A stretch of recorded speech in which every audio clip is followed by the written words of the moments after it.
Hey, what's up, you guys? So Aljamain Sterling is officially a featherweight as of today. We're gonna go ahead and break down, this report, let you guys know my thoughts. Please, you guys comment down below, like the video, and subscribe. So with this specific piece of news, I am, doing it on time, but I have missed, some news in the past, which I am going to add into this. But as of today, we have officially found out that Aljamain's new home will be at 145, and man, this is exciting news for me. He went on Demetrius Johnson's podcast and, did in fact, clarify this. For the longest time, we probably also thought he might just be chasing the rematch with Sean O'Malley at bantamweight. But now that we know that that's not in fact going to happen, very exciting. Now we know the direction he's going to take. And so another thing he went ahead and mentioned is he walks around almost 170, which is absolutely insane for a bantamweight. No wonder this guy was able to hold down, Corey Sandhagen, Piotr Jan, Cejudo. Man, he absolutely massive as 135er. Most featherweights walk around at 160, let alone a bantamweight is crazy.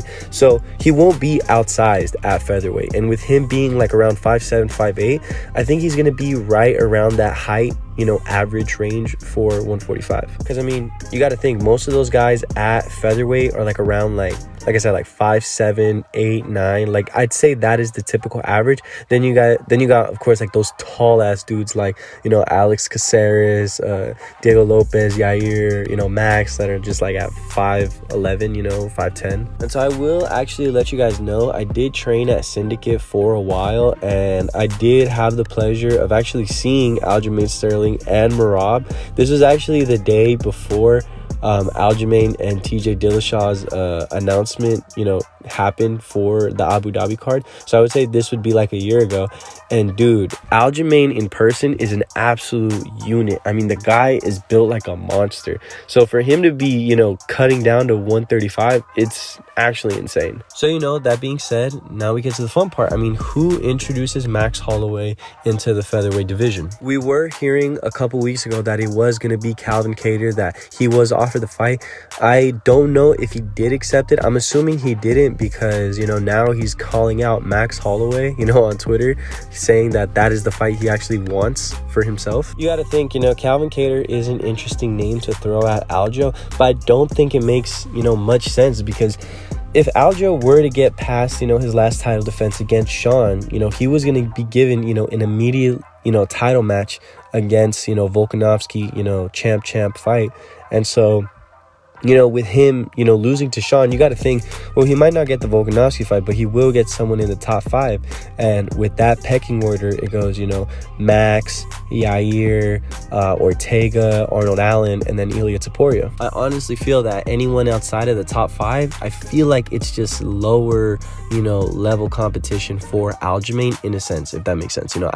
I don't feel like it's respectful to give a champion of his caliber someone outside of the top 5. And so we know it can't be Topuria, because Topuria is matched up with Volkanovski. He will be having, the title shot. And it can't be Arnold Allen, because he's also matched up with Movsar Evelev. We also do know that Holloway is chasing a BMF fight with Gaethje, but nothing is set on that. So that just leaves Yair Rodriguez and Brian Ortega. But crazy enough, today it also came out that UFC Mexico is gonna happen, and apparently they're looking for Yair and Ortega to main event in a rematch, which I am gonna make a video later on.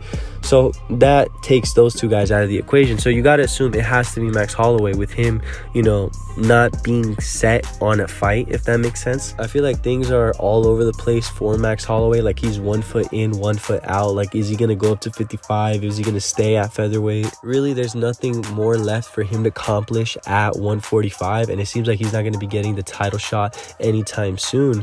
So a fight with Holloway and Aljamain Sterling, I think that does make sense. I would personally like to see it, but I don't know how it plays out, man.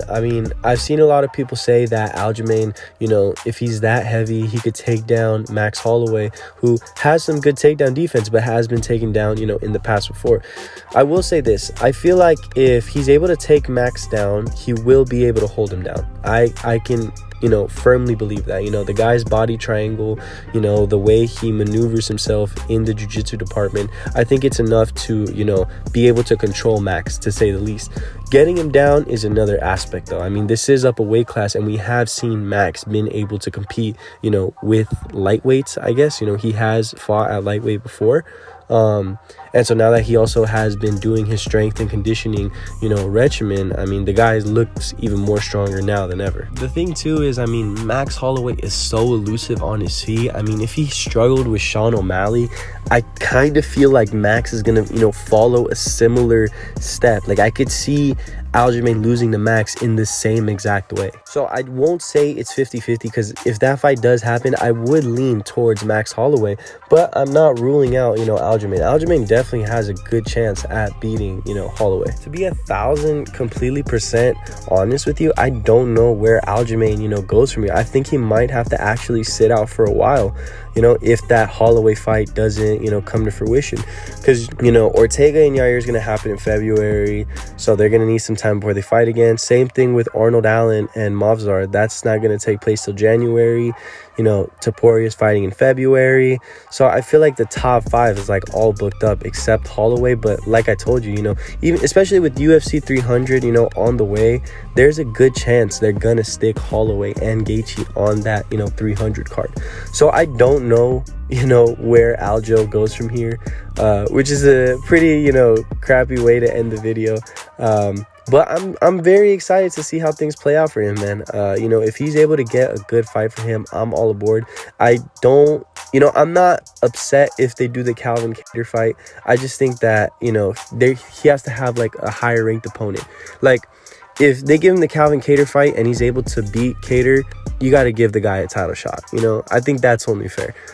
So yeah, you guys, please like the video, comment down below, give me your guys' thoughts. Like, what do you think of Aljamain officially being a featherweight? How do you think he's going to be able to do in this new division, and does he become champion? If you guys like the video, comment down below and subscribe.